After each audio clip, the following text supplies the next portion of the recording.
teruslah scrolling TikTok, Oke. teruslah scrolling konten-konten yang bagus. Pokoknya jangan bosan scrolling sih, karena ya nggak apa-apa orang bilang rebahan scrolling, karena emang sebagian besar kerjaan saya scrolling sih, karena di situ dapat ide. Oke. Gitu aja.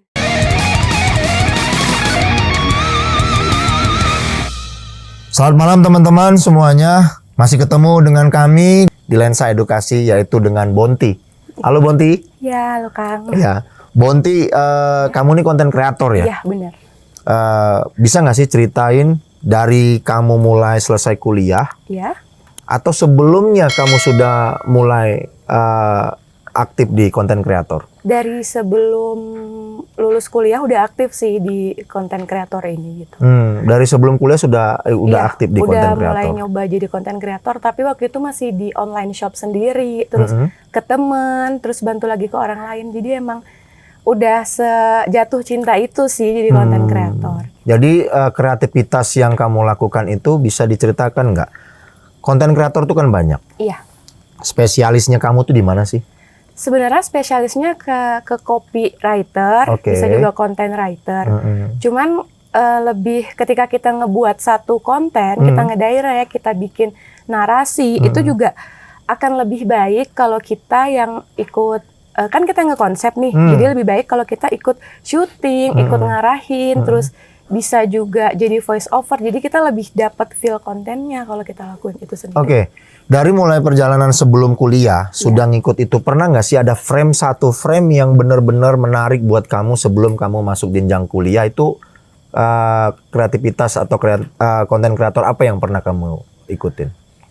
Kalau sebelum lulus kuliah sih belum kepikiran ya mau jadi konten kreator, cuma mendekati skripsi sih. Jadi ngelihat kayak teman-teman banyak yang magang di kayak di Rans kayak gitu, di digital marketing, di digital kreatif. Jadi oh kayaknya asik, kerjanya rame, tim gitu. Mungkin si ide kita, kreativitas kita lebih tertantang buat kerja di sana. Nah, kalau kan ini kreativitas itu sama juga dengan konten kreator yang sekarang dilakukan banyak orang. Kan yang karena dunia YouTube yang kayak kita lakukan aja di Lensa Edukasi Kado FM, malah kita tidak memiliki konten kreator.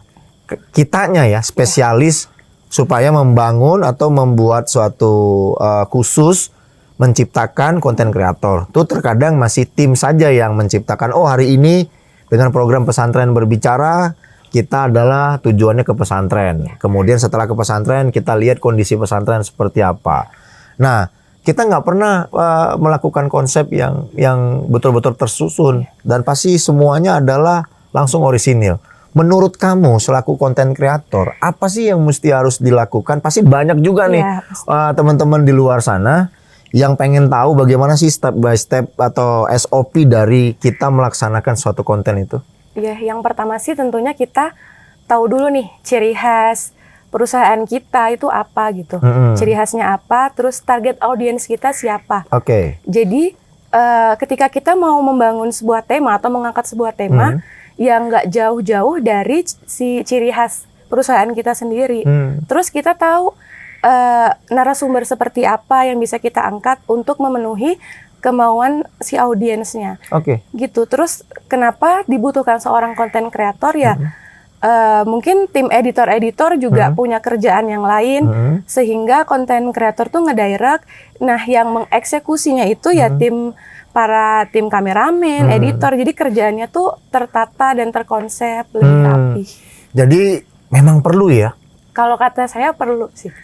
Jadi gini, contoh kalau misalnya kita dalam program, kan program kita tuh hanya menyampaikan, mengedukasi banyak orang. Edukasi itu kan umum, luas, pendidikan, kemudian UMKM, kemudian seni, kemudian lagi arsitektur, semuanya bisa diedukasikan. Karena edukasi itu adalah lambang dari ilmu yang bisa kita bagikan ke banyak orang. Tetapi begitu dia masuk ke produksi, kan mesti banyak yang harus dilakukan. Dari mulai scene awalnya mau kayak apa. Kayak yang seperti kayak Bonti bilang mengatakan, kita ini perusahaan, kita mau kemana nih target audiensnya. Kan begitu. Nah, kan banyak nih sekarang ini teman-teman kita di luar sana hanya menggunakan HP saja kameranya. Dan dia sebagai konten kreatornya, dia sutradaranya, dia produsernya, dia editingnya. Nah, kalau dengan selevel yang kayak kita punya ini, Lensa Edukasi atau Pesantren Berbicara yang kita milikin program, kita udah menuju ke profesional. Karena kamera, editing, lighting, semuanya segala macam. Memang kita tuh kekurangan pada saat posisi menciptakan. Iya. Makanya kita selalu langsung On the spot. on the spot gitu loh. By phone kita bisa melakukan. Dan ini juga menarik buat saya. Apakah menurut Bonti itu bagus apa nggak sih? Kalau untuk saat ini selagi bisa di backup sama tim-timnya ya nggak apa-apa. Cuman akan lebih baik semuanya terkoordinasi dengan baik ya pakai konten kreator sih Pak. Oh gitu ya. Karena emang kan si konten kreator pasti bakal riset lagi kira-kira topik apa nih yang lagi hype. Jadi otomatis si video kita tuh bakal muncul ya mungkin memang nggak trending, tapi seenggaknya ketika orang buka video trending akan ada video kita di bawah-bawahnya karena setidaknya kita menyerupai atau mengikuti trending. Oke, jadi ini menarik buat saya. Kenapa bilang? Berarti Bonti menguasai.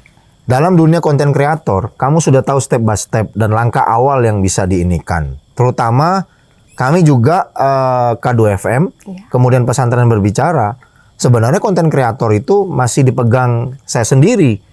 Jadi bagaimana caranya untuk melakukan kegiatan itu. Tetapi karena kan urusannya kita terkadang masing-masing sudah tersusun ya. Berarti editing sudah ada, kameramen sudah ada, fotografer sudah ada, hostnya pun juga sudah ada. Malah dua program udah saya pegang begitu. Terkadang yang menurut saya juga nggak relevan gitu loh. Tapi makanya diskusi hari ini, mengedukasi hari ini, terutama buat kami, konten kreator itu lebih berapa persen dominan untuk melakukan kegiatan tersebut? Kalau untuk sekarang ya di era yang digital 80% sih. 80% itu konten kreator. Iya. Baru dimakan sama kameramen dan editing. Iya. Tapi dari situ juga kan ada yang namanya rapat. Jadi si konten kreator ngasih ide yang nantinya bakal dimasak lagi sama tim. Tapi ketika di lapangan yang ngebantu teman-teman, oh ini harus begini. Ibarat kata tuh si kepalanya ada di konten kreator. Ini posisinya harus begini. Nanti bapak ini harus begininya tuh di konten kreator sih kalau selama saya kerja. Oke, gini. Kalau kita ngelihat dari posisi yang ada, saya nggak pernah ngelihat profilnya kamu dan saya belum pernah melihat hasil konten kreator yang kamu lakukan. Bisa nggak sih diceritain sama kita? Pernah nggak sih durasi 5 menit kamu melakukan kegiatan tersebut? Apa sih yang paling kamu cerewetin di dalam konten kreator tersebut? Kalau sejauh ini saya banyak direct konten anak-anak. Kayak hari 17 Agustus saja. Okay. Itu gimana caranya saya melibatkan anak-anak karena di perusahaan saya emang perusahaan anak-anak kan. Jadi di sana saya ngedirect mereka buat ya mulai dari kostum mereka, mereka harus ngomong apa, gimana caranya, apa yang saya punya, apa yang saya pikirkan itu terrealisasikan dengan baik. Makanya saya selalu ngedampingin anak-anak itu. Jadi kadang dengan durasi 5 menit bisa syutingnya tuh seharian. Durasi 5 menit bisa seharian. Apalagi anak-anak. Apalagi anak-anak. Dan mereka harus menghafal skripnya. Ada skrip?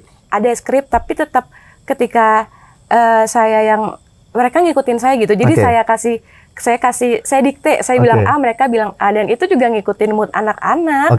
Jadi nggak bisa yang dewasa tetap harus ngalah. Jadi gini, teman-teman di Lensa Edukasi, Bonti mengatakan ada beberapa SOP yang mesti harus kita lakukan untuk menjadi konten kreator pemula. Saya nggak mengatakan masih banyak teman-teman yang udah subscribernya udah sampai di jutaan lah. Saya yakin tuh konten kreatornya juga sudah menentukan setiap jam tayang itu akan kapan program itu tetap berjalan. Tetapi untuk pemula, Bonti mengatakan yang paling penting itu semua harus terskrip dan harus terschedule dengan baik. SOP-nya tetap harus ada. Berarti kalau monoton seperti kayak yang kita lakukan sekarang ini on the spot, itu nggak bagus dong berarti ya? Karena buat jangka panjangnya ke depannya bakal pasti stuck di kita ngapain lagi ya. Oh gitu? Iya, sementara kalau ada konten kreator, ya itulah tugas konten kreator harus bertanggung jawab, cari ide. Jadi ketika timnya nanya, hari ini kita bikin video apa nih? Ya baru ini ada ide ini, baru dirapatin lagi. Pernah nggak konten kreator itu juga kehabisan ide? Pernah sih. Apa yang kamu lakukan pada saat kamu kehabisan ide? Dengar lagu. Dengar lagu? Iya. Berapa lama kamu mendengarkan lagu sehingga bisa mood kamu kembali lagi, sehingga kamu bisa menciptakan kembali dan akhirnya rapat dengan kameramen dan kemudian masuk ke meja produksi dan akhirnya viewersnya bisa sampai target yang kalian inginkan?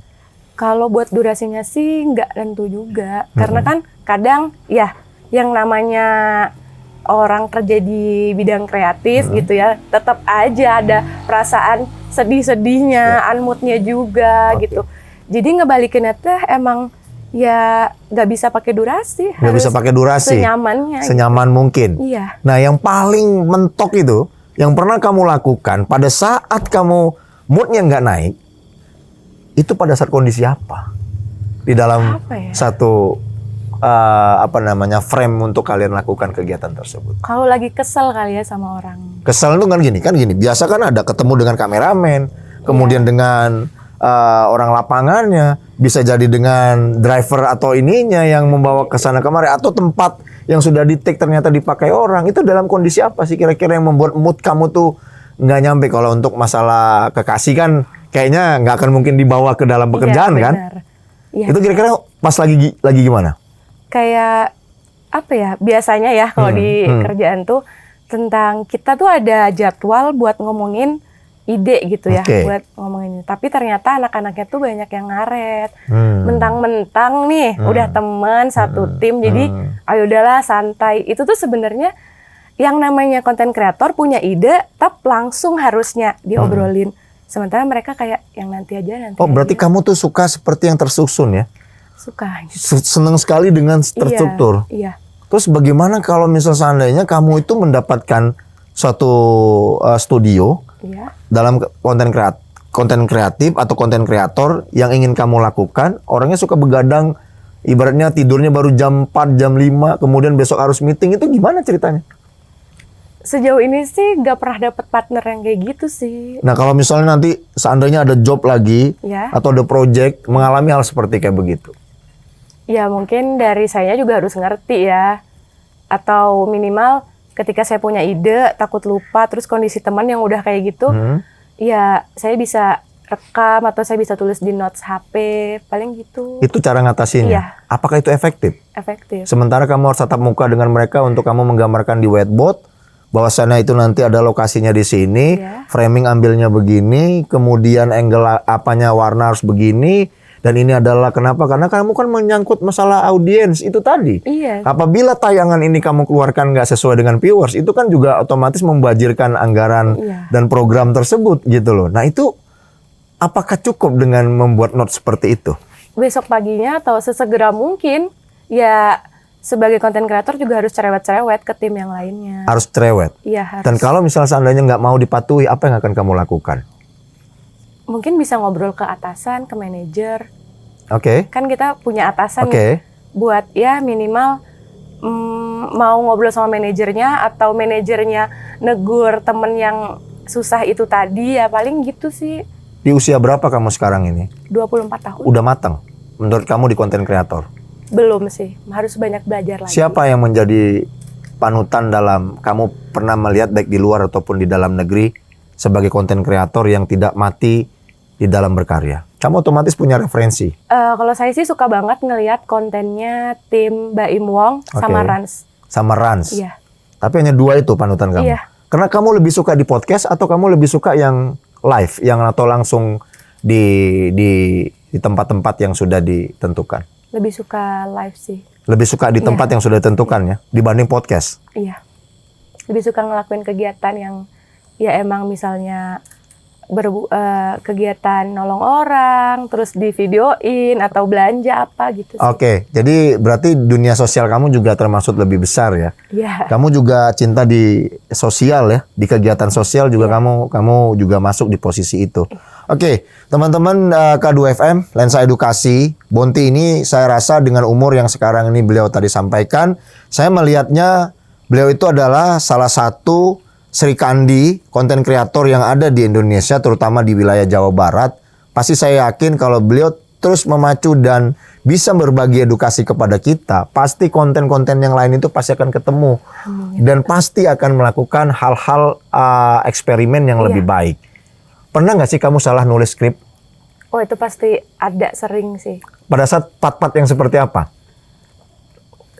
Sebenarnya nggak ada niatan buat salah nulis, cuman kan harus dia buru-buru tadi, tipe orangnya buru-buru. Jadi kadang nggak dicek lagi, udah kepengen langsung dirapatin. Paling diceknya sama tim, oh ini salah nih, ini gini. Kamu pernah nggak ribut dengan kameramen atau dengan hostnya di dalam waktu saat dengan ini? Pernah. Karena kan kamu otomatis nggak tampil kan? Enggak. Kamu yang mengkonsep ini semua, host tinggalannya ngejalankan, kameramen tinggalannya men-setting itu semua. Pernah nggak sih itu terjadi? Kalau kayak berantem gitu. Ya, mesti ribut-ribut kecil di lapangan gitu. Ya pasti ada sih. Pasti ada ya. Dan itu bisa menjatuhkan mood juga ya. Pasti. Yang paling susah itu di dapur atau di tengah? Kalau di tengah itu kan otomatis di kameramennya, di dapur itu kan di editing. Yang mana yang lebih berat? Kedua-duanya pernah sih. Pernah Juga berseteru, tapi secara profesional kan tetapi. Secara profesional. Dan apa yang diperdebatkan biasanya di posisi itu? Kalau di editing ya, durasi sih. Durasi? Maksudnya kayak deadline. Deadline, durasi deadline yang harus tayang, tetapi belum tayang? Belum selesai ngedit dan alasannya tuh, kita kan banyak ngedit yang lain gitu. Kan udah di time schedule gitu. Oh, durasi yang paling pernah kamu lakukan saat yang paling panjang itu durasi berapa menit? Kalau buat Reels, itu saya paling 30. Kalau IGTV, IGTV itu biasanya banyak yang nonton di durasi-durasi tanggung. 60 detik harusnya. Tapi saya biasanya dimaininnya tuh 61, 62. Itu story atau di IGTV?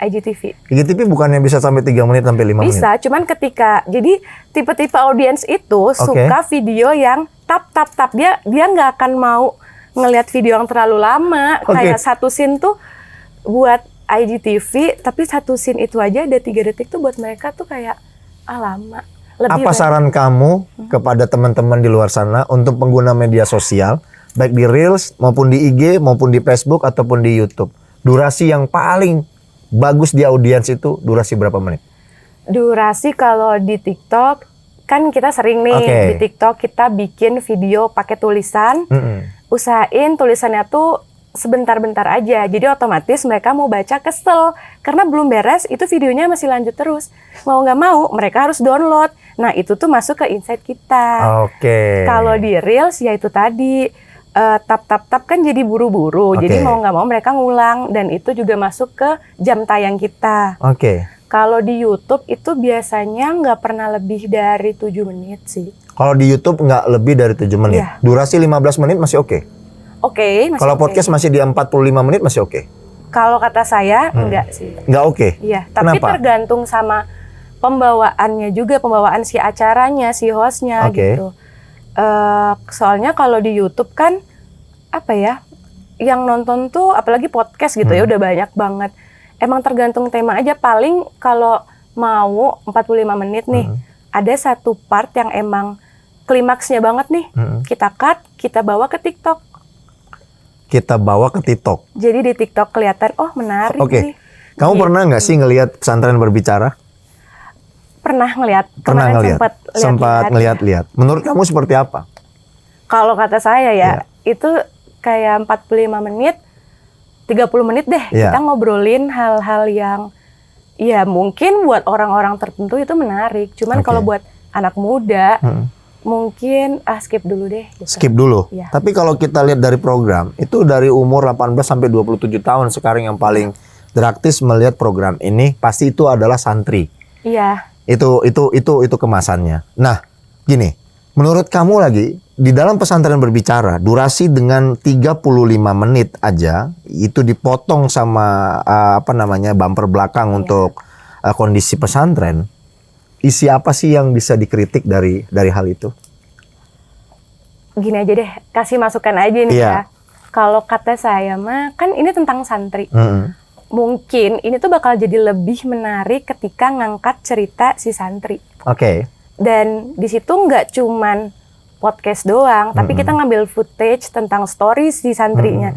Jadi nanti ada footage si santri, terus ada Bapak wawancara juga sama dia. Jadi emang di alurnya tuh maju mundur gitu. Kapan kira-kira kamu bisa bergabung di pesantren berbicara? Bisa diobrolin lagi di belakang layar. Konten kreator menurut kamu itu apa sih untuk kamu? Kepala dari sebuah konten sih. Maksudnya Kepala dari isi. sebuah konten. Iya. Itu konten kreator bagi Iya. kamu adalah seperti itu. Iya. Apa saran kamu sekali lagi untuk teman-teman di luar sana agar mereka tetap positif dalam berkreasi? Teruslah scrolling TikTok. Oke. Teruslah scrolling konten-konten yang bagus. Pokoknya jangan bosan scrolling sih, karena ya nggak apa-apa orang bilang rebahan scrolling, karena emang sebagian besar kerjaan saya scrolling sih, karena di situ dapat ide. Oke. Itu aja sih. Terima kasih Bonti. Iya. Sukses selalu buat kamu konten kreatornya. Iya. Saya tunggu nantinya kamu Iya, bisa iya. membangun konten kreator yang lainnya lagi, karena kami juga membutuhkan step by step secara SOP yang lebih baik. Karena apa? Product knowledge itu yang paling penting untuk seseorang bisa menyampaikan satu ide kreatifnya. Karena host itu bisa mati. Iya benar. Dan dia pasti akan bisa kehabisan energi untuk melakukan kegiatan itu. Teman-teman semua yang ada di Lensa Edukasi, K2FM terima kasih. Tetaplah terus berkarya. Kami akan tetap terus akan memberikan edukasi-edukasi yang lainnya dan akan ketemu dengan para sahabat-sahabat kita lagi yang lain dalam Lensa Edukasi. Tapi jangan lupa like, share, komen, subscribe, dan bagikan. Tekan loncengnya di Lensa Edukasi. Mudah-mudahan kita akan ketemu dengan karya-karya yang lain. Selamat malam, tetaplah terus berkarya. Terima kasih.